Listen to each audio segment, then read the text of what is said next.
Exercise 6.3. If theta lies in first quadrant, find the remaining trigonometric ratios of theta. तो सबसे पहले part देखते हैं हम लोग. फर्स्ट पार्ट है हमारे पास sine theta is equal to 2/3. एक ट्राइंगल ड्रॉ कर लेते हैं, राइट एंगल ट्राइंगल. तो राइट एंगल ट्राइंगल में इसको बोल देते हैं ये 90 डिग्री का एंगल होएगा. तो सपोज कर लेते हैं अगर मैं इसको बोलता हूँ ये ए है, ये बी है, ये सी है, तो ए की ऑपोजिट साइड होगी स्मॉल ए, बी की ऑपोजिट साइड होगी स्मॉल बी, सी की ऑपोजिट साइड होगी स्मॉल सी. ठीक है. या फिर इसको परपेंडिकुलर हाइपोटेन्यूस और बेस रख सकते हैं. ठीक है. इसको मैं बोल देता हूँ ये है एंगल थीटा. डन. तो देखते हैं साइन थीटा. हम लोगों ने पढ़ा है कि क्या होता है साइन थीटा की वैल्यू. हम लोगों ने पढ़ा है sine theta is equal to 2/3 given है. ठीक है. अभी देखते हैं क्या पढ़ा हम लोगों ने पढ़ा है सम पीपल हैव.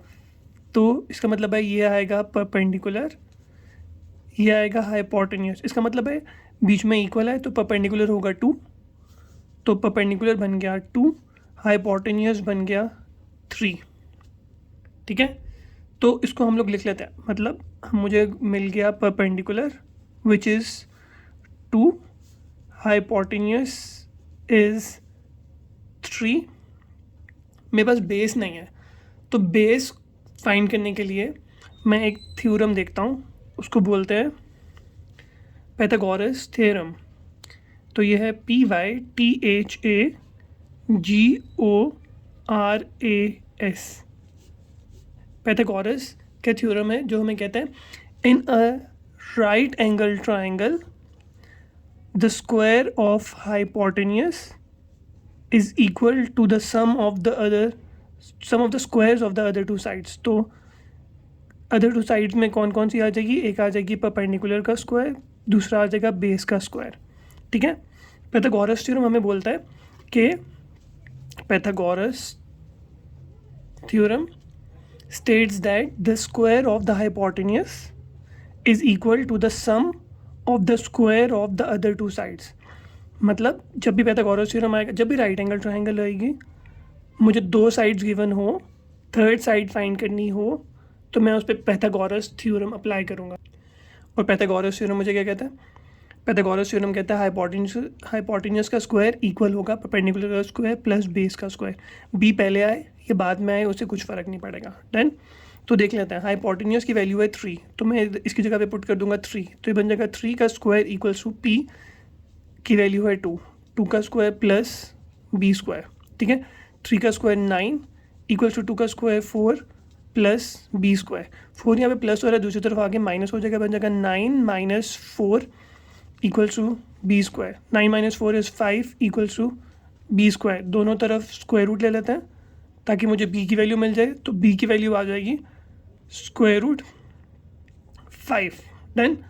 तो मेरे पास क्या बन गया, मेरे पास बेस आ गई स्क्वायर रूट 5. डन. तो अभी मेरे पास ट्राइंगल की तीनों साइड्स होगी स्क्वायर रूट 5. तो perpendicular 2, hypotenuse 3, base square root 5. Find the remaining trigonometric ratios. तो मेरे पास टोटल ट्रिग्नोमेट्रिक रेशियोज कितनी है 6. फर्स्ट थी साइन. साइन का रेसिप्रोकल क्या होएगा सीकेंट कोसीकेंट थीटा. ठीक है. अगर ये 2/3 है तो उसका रेसिप्रोकल मतलब 3/2. तो फर्स्ट आ गई साइन, सेकेंड आ गई cosecant. Remaining trigonometric ratios find कर लेते हैं. क्या है कॉस थीटा. कॉस थीटा क्या है कर्ली ब्राउन हेयर. बी की वैल्यू है स्क्वायर रूट 5, एच की वैल्यू 3. इसी के आगे कॉस थीटा के साथ ही मैं फाइंड कर लेता हूँ सीकेंट थीटा. सीकेंट थीटा मेरे पास क्या है रेसिप्रोकल ऑफ कॉस. तो क्या है b/h है तो ये बन जाएगा h/b. ये आ जाएगा 3/√5. फिर पीछे आ गया tan theta through proper brushing perpendicular over base. Perpendicular है 2, बेस है स्क्वायर रूट 5 कॉमा. अगर tan थीटा का रेसिप्रोकल होता है cot थीटा तो ये अगर पी ओवर बी है तो ये बन जाएगा बी ओवर पी,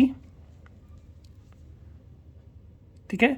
बी की वैल्यू क्या है, स्क्वायर रूट 5 ओवर परपेंडिकुलर की वैल्यू है 2, ठीक है। तो the remaining trigonometric ratios are sin theta is given, cosecant theta is 3 over 2, cos theta is square root 5 over 3, tan theta is 2 over square root 5, secant theta is 3 over square root 5 and cot theta is square root 5 over 2। तो ये मेरे पास answers बन जाएंगे, ठीक है। एक दफ़ा review ले लेते हैं। उसने मुझे दिया sin थीटा और मुझे बोला find the remaining trigonometric ratios of theta. उसने मुझे बोला है theta lies in first coordinate, तो फर्स्ट कोऑर्डिनेट में मेरे पास ये सब ट्रिग्नोमेट्रिक रेशियोज जो हैं ये पॉजिटिव होंगी, मतलब सबके आंसर प्लस में आएंगे। मुझे गिवन था साइन थीटा, मैंने उसको देखा वो इक्वल होता है सम पीपल हैव, मतलब परपेंडिकुलर ओवर हाइपोटेन्यूज के, तो 2 परपेंडिकुलर बन गया, 3 हाइपोटेन्यूज बन गया। बाय यूजिंग पाइथागोरस थ्योरम मैंने बेस की वैल्यू फाइंड कर ली, वो मैंने लिखी। फिर मैंने सेम ऐसे cosecant theta, cos theta, tan secant and cot theta की वैल्यूज निकाल ली। ये है हमारा 6.3 का क्वेश्चन नंबर 1 का पार्ट 1।